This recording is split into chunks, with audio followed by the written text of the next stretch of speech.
Bharatiya Janata party ఆవిర్భావ దినోత్సవం సందర్భంగా ఆదిలాబాద్ జిల్లా భారతీయ జనతా పార్టీ కార్యకర్తలకు, శ్రేయాభిలాషులకు ప్రతి ఒక్కరికి శుభాకాంక్షలు.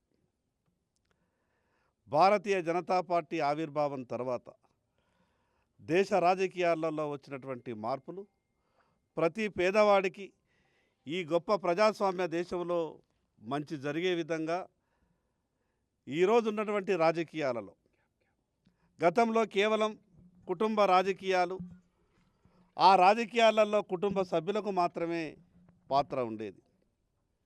ఈరోజు భారతీయ జనతా పార్టీ ప్రపంచంలోనే అత్యధిక సభ్యులు కలిగినటువంటి పార్టీ ప్రజాస్వామ్య దేశాలలో ఈరోజు భారతీయ జనతా పార్టీ దాదాపు 13 కోట్లకు పైగా సభ్యత్వం కలిగినటువంటి పార్టీ భారతీయ జనతా పార్టీ.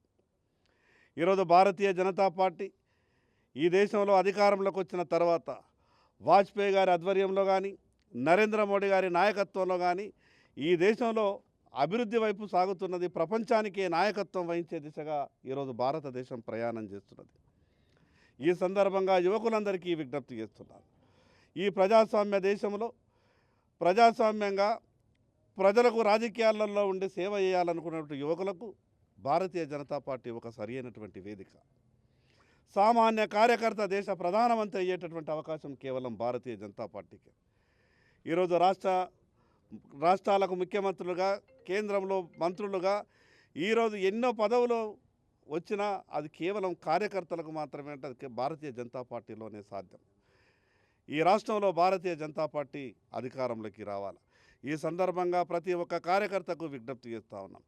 ఎట్టి పరిస్థితులలో తెలంగాణ రాష్ట్రంలో భారతీయ జనతా పార్టీ అధికారంలోకి రావాలి. మొన్న జరిగినటువంటి అసెంబ్లీ పార్లమెంట్ ఎన్నికల్లో 8 అసెంబ్లీ శాసనసభ్యులకు అసెంబ్లీకి పంపడం, అదేవిధంగా 8 మంది ఎంపీలు పార్లమెంటుకు పంపడం, దాని తర్వాత ఈ రాష్ట్రంలో అధికారంలోకి రావడమే లక్ష్యం. ప్రతి ఒక్కరం కూడా కష్టపడి పనిచేద్దాం. చాలా సంతోషం. ఈనాడు భారతీయ జనతా పార్టీ ఆవిర్భావ దినోత్సవం, రాములు వారి యొక్క పుట్టినరోజు కూడా, ఈ 2 పుట్టినరోజులు ఒకే రోజు రావడం ఇది భవిష్యత్తుకి ఒక మార్గం. ఎందుకంటే ఈ దేశంలోనే మరి మంచి ప్రజాస్వామ్య వ్యవస్థలో అన్ని వర్గాలని అందరినీ కలుపుకుని వెళ్తూ దేశం యొక్క సమగ్రతకి, అభివృద్ధికి పాటుపడుతున్నటువంటి భారతీయ జనతా పార్టీ చాలా దూరదృష్టితోటి భారతదేశంలో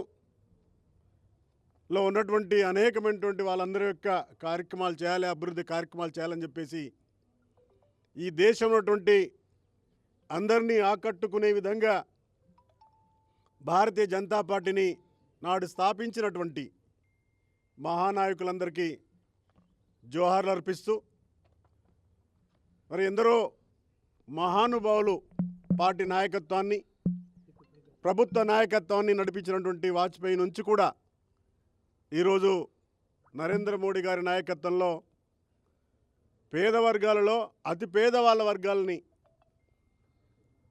చివరి వ్యక్తి వరకు ప్రతి ఫలం అందాలనేది ఒక లక్ష్యంతో ముందుకెళ్తున్నటువంటి పార్టీగా, ప్రభుత్వంగా ఈరోజు ప్రపంచంలోనే అతిపెద్ద ఆర్థిక వ్యవస్థని కొద్ది రోజుల్లోనే మనం వెళ్ళబోతూ ఉన్నాం.